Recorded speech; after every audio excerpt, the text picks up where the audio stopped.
I think we'll go ahead and get started. We knew there were a lot of things going on in the community tonight. We welcome you. We're glad that you could come. We are in Vernal, Utah. I have to do this for the tape, okay?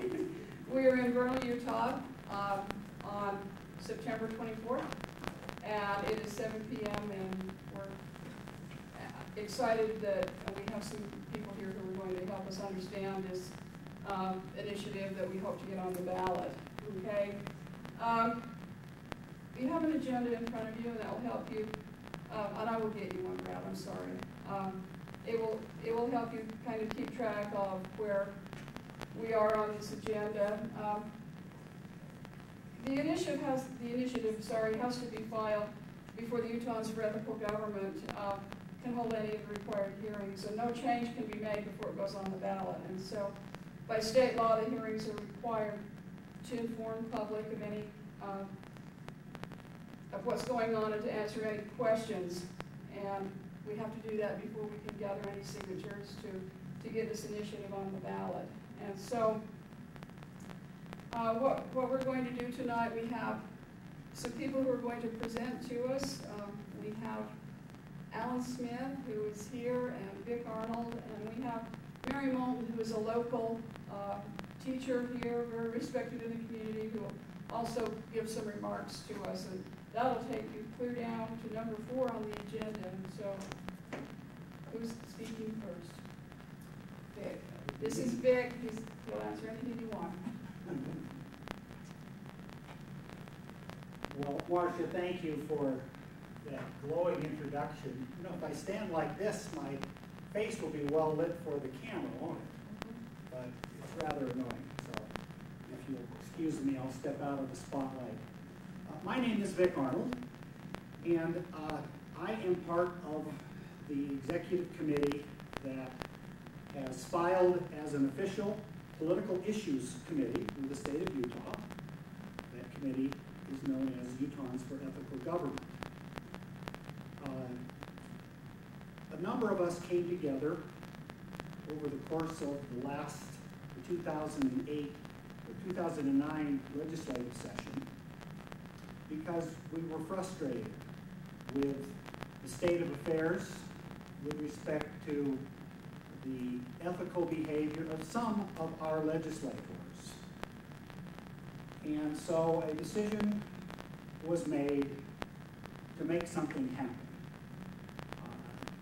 And I couldn't help but notice the quote out on the front of your building tonight by Robert H. Williams, the benefactor of the Uinta Basin ATC, who I understand donated the land for this facility, who said nothing happens unless someone makes something happen. And we who first got together to file this initiative felt that unless the citizens were given an opportunity to make something happen in the area of ethical guidelines and ethics reform, that the likelihood of the state legislature doing more than adding some window dressing to the current laws with respect to conflict of interest and ethical behavior was minimal.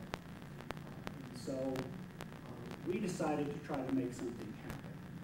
Now you might ask why, and I'm going to share with you some of the reasons that led this group to take action, to try to make something happen and allow the voters in the state of Utah to decide whether we need a different set of ethical guidelines or not.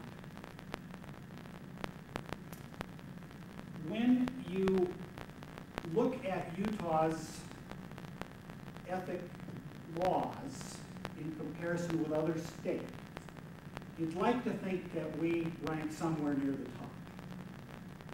But unfortunately, we do not. Utah brings up the rear. It's not a leader in terms of ethical standards in our state legislature.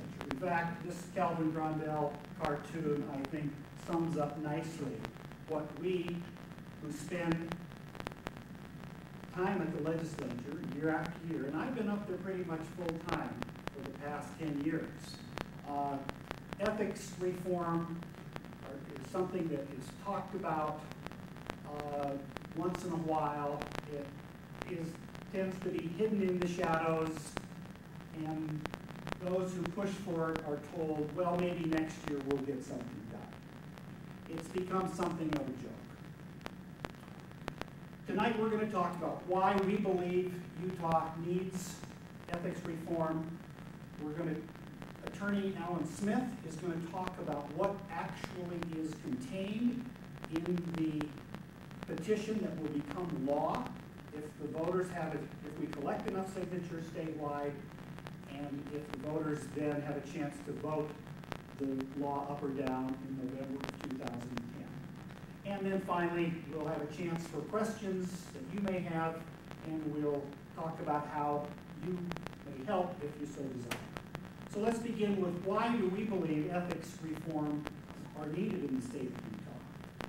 Well, 40 other states have an independent ethics commission, and most of those states have an independent ethics commission that oversees the legislative branch of the government. This information comes from Utah's Office of Legislative Research and General Counsel. Why do we think an independent commission is needed? Well, the answer to that question can be found if we look back just to 2008, when, after many years of never having an ethics complaint filed, there was a legislator who felt strongly enough about something that had happened that former legislator actually, she and two others signed an ethics complaint and filed formal charges accusing another legislator of bribery. Well, under the current system, an internal committee made up of 4 Republicans and 4 Democrats met to hear the complaint. By the end of the day, the accused legislator got on the news and claimed he'd been exonerated. Well, that wasn't exactly what happened. In fact, the committee voted unanimously to reprimand the accused legislator and found him guilty of conduct unbecoming to a legislator. But about the guilt, the question of guilt, the committee was deadlocked. In fact, the vote split right along party lines. The 4 Democrats voted that he was guilty, the 4 Republicans voted to acquit. One of the 4 Republicans also chaired the committee, as a majority party is able to do in this state. And so, again, no charges were filed. But as Bob Bernick said in the Deseret News,